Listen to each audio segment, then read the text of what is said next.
Welcome to Staying Connected with the Dean. This week I'm Anne Mills, the Dean at Holy Trinity Cathedral. I want to offer you a short reflection on some ponderings I have made this week, and then to give you some notices that might be useful to you. All of this can also be found in our weekly pew sheet online, which it can be accessed through our website if you need to go back and have a look at and get some confirmation about some of the things that I talk about today.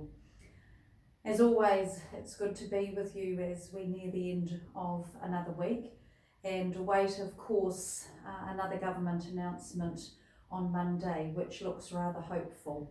And so I start with some ponderings that I have made this week from John's Farewell Discourse, chapter 16, verses 16 to 24. Those verses read like this. Jesus went on to say, "In a little while you will see me no more, and then after a little while you will see me."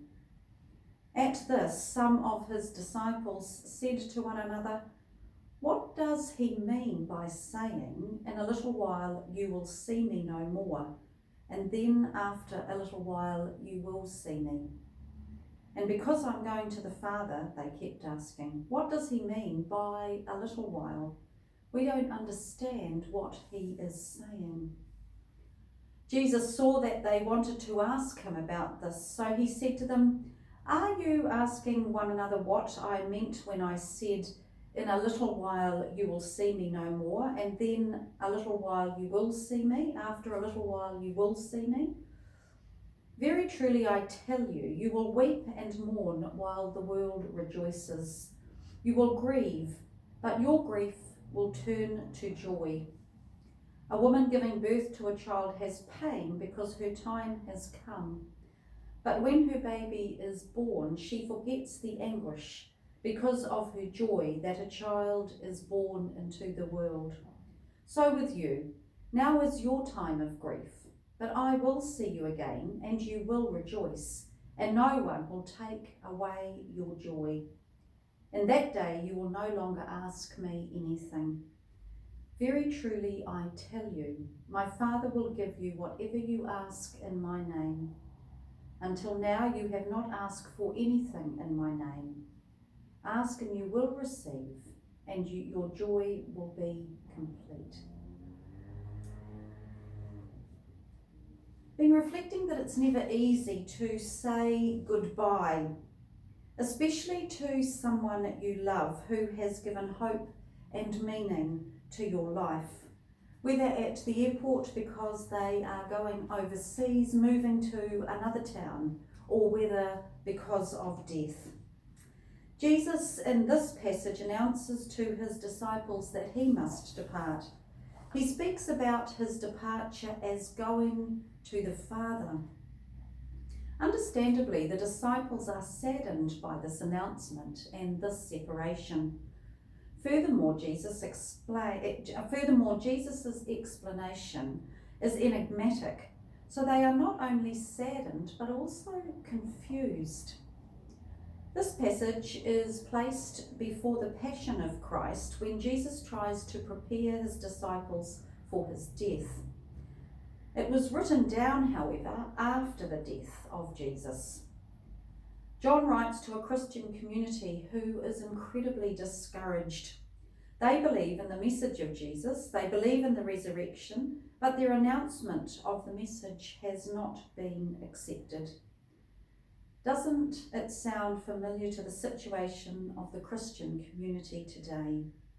In a secularized and highly technological society, at times it seems as if the message of the gospel has no place. A reflection from the Taizé community comments, Jesus does not promise that the external situation of the disciples will change. Just because they decide to follow Jesus does not mean that their lives will be easier. Jesus even says that the world will rejoice when they see them weeping and mourning.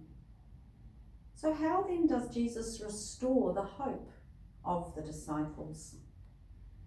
Well, he does so by inviting his disciples to look at events in a different way. Sadness puts a veil over our eyes and distorts our reality. When sorrow invades our hearts, we can be so withdrawn within ourselves that we no longer see what is happening. This leads us to discouragement, which is a powerful enemy. Through his death and resurrection, Jesus reveals to us that although pain, suffering and death are real, they do not have the last word. In order to make his point, Jesus tells a parable which speaks about a universal experience. A woman giving birth to a child. In giving birth, a woman cannot escape the experience of pain. She must experience pain in order to experience joy. In the same way, the cross can be understood only in the light of the resurrection. The resurrection does not erase the cross, but transforms the suffering of the cross into hope, allowing the disciples to believe that in spite of the present pain, a future is possible. Jesus is inviting his disciples to see the Easter mystery as the paradigm of the Christian and human experience. So many of us are feeling the pain of COVID-19 pandemic. Social isolation, reintegrating back into life, anxiety, uncertainty, financial pressures, job losses, family overseas, family issues. So many things going on for so many of us. And for some of us, it is overwhelming at times. In this passage, I am reminded that in spite of our present pain, a future is possible. A future of joy and of hope.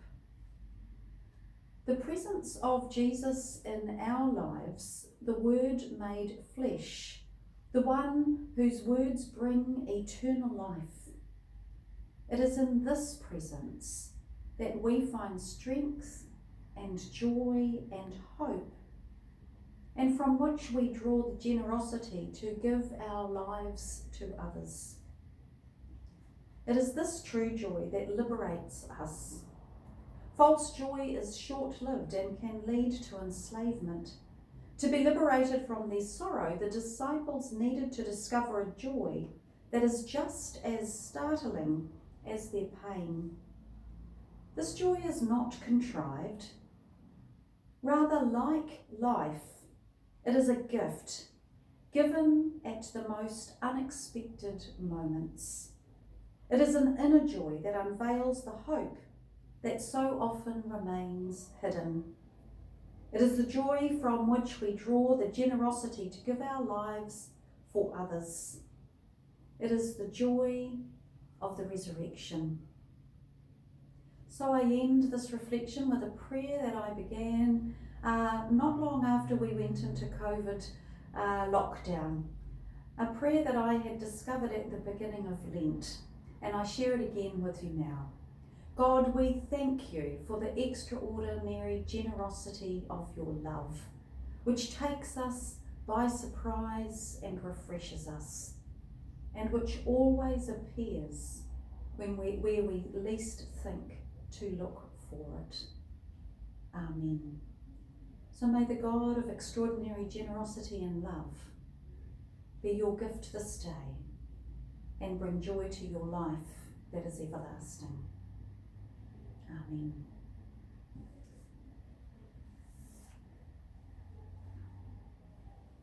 So some information and some news from the Cathedral that might be useful to you. And again, let me remind you, it is available on our website and in this week's newsletter. Firstly, we will have an 8 a.m. and a 10 a.m. and a 5 p.m. service this week at the Cathedral. 8 a.m. in the Bishop Selwyn Chapel, 10 a.m. in the nave, and 5 p.m. evensong in the nave. Our 10 a.m. service will again be live streamed, and you can access that live streaming through our website and from the pew sheet. Midday Eucharists at 12:15 Monday to Thursday will resume on Monday the 8th of June, so this coming Monday.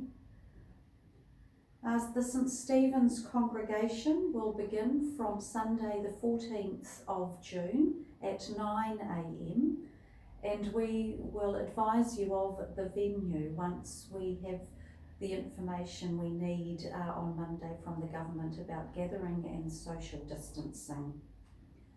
The Cathedral will also be open from this Monday the 8th of June for people to come in for private prayer. We will only have a little section of the nave open for people to come and sit quietly for their own private reflection.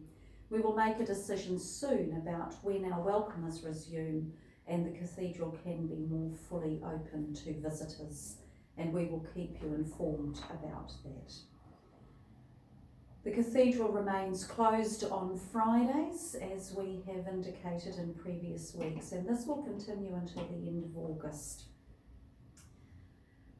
The other exciting thing that we can be involved in is that the Auckland City Mission is again receiving our food donations, and you can offer your food in the food box at the Cathedral on a Sunday.